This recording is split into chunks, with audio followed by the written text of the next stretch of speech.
আজকে আমরা কষে দেখি 12 এর 1 2 3 4 অঙ্ক করব। এখানে বলেছে 1 নম্বর, 3টি ছোট ট্যাঙ্কে যথাক্রমে 35 লিটার, 56 লিটার ও 84 লিটার তেল আছে। হিসাব করি সবচেয়ে বড় কত মাপের পাত্র দিয়ে ট্যাঙ্ক 3টির তেল পূর্ণ সংখ্যক বার মাপতে পারবো।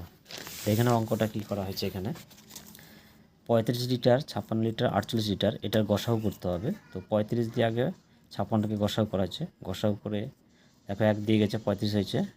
6 থেকে 5 বাদ দিলে 1 হবে, 5 থেকে 3 বাদ দিলে 2।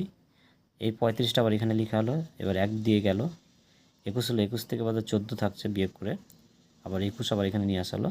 1 দিয়ে গেল, 14 লেখা হলো। 21 থেকে 14 বাদ দিলে 7 হচ্ছে। 7 দিয়ে 7 দুগুণে 14, এটা মিলে গেল। এই 7 দিয়ে কী করা হলো, এই 84কে আবার ভাগ করা হলো। 7 দিয়ে ভাগ করে আমরা কী পেলাম, 7 বরং প্রথমে 1 দিয়ে গেল, 8 থেকে 7 বাদ দিলে 1 থাকলো, 4 নাম হলো, 7 দুগুণে 14। তাহলে এখানে গসাগু আমরা পেলাম 7 লিটার। তাহলে উত্তর আমরা কী পাবো, উত্তরে আমরা এখান থেকে লিখব, দেখে নাও, সবচেয়ে বড় এখান থেকে লিখব। উত্তর লিখলাম, সবচেয়ে বড় 7 লিটার পাত্র দিয়ে ট্যাঙ্ক 3টির তেল পূর্ণ সংখ্যক বার মাপতে পারবো। 2 নম্বর অঙ্কটা দেখো, বলেছে কি, আমাদের স্কুলের হল ঘরের দৈর্ঘ্য 2000 সেমি এবং প্রস্থ হচ্ছে 1600 সেমি। হিসাব করে দেখি সবচেয়ে লম্বা কত দৈর্ঘ্যের ফিতে দিয়ে এই হল ঘরের দৈর্ঘ্য ও প্রস্থ দুদিকে পূর্ণ সংখ্যক মাপতে হবে। এখানে সবচেয়ে বড় বলেছে, সবচেয়ে লম্বা বলে গসাগু। এখানে সবচেয়ে বড় বলেছে বলে এটাও গসাগু হয়েছিল, এটাও তোলা হবে গসাগু। তাহলে ভাগফলের সাহায্যে আমরা গসাগু কী করছে, এই দেখো 1600 দিয়ে 2000কে ভাগ করছে, 1 দিয়ে গেছে।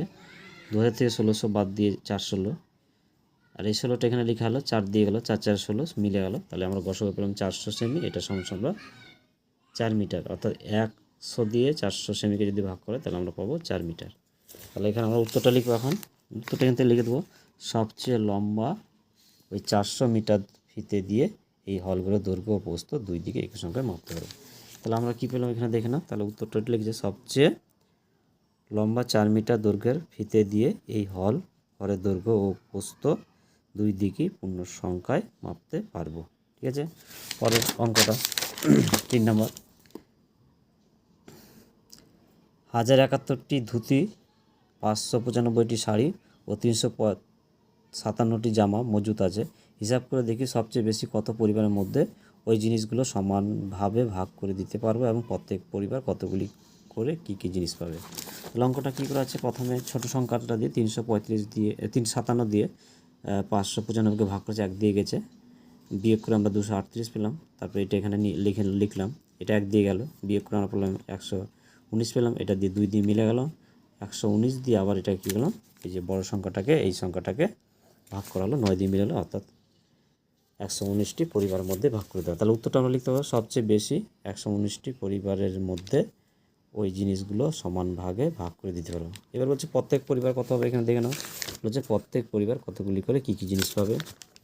তাহলে এখানে দেখা যাচ্ছে প্রত্যেক পরিবার, তাহলে আমরা 1071 ছিল, এখানে 1071 119 দিয়ে ভাগ করে 9টি পরিবার পাবে।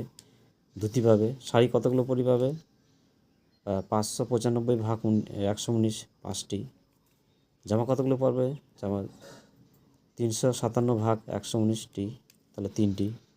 তাহলে আমাদের উত্তরগুলো হয়ে গেল এইটুকুই।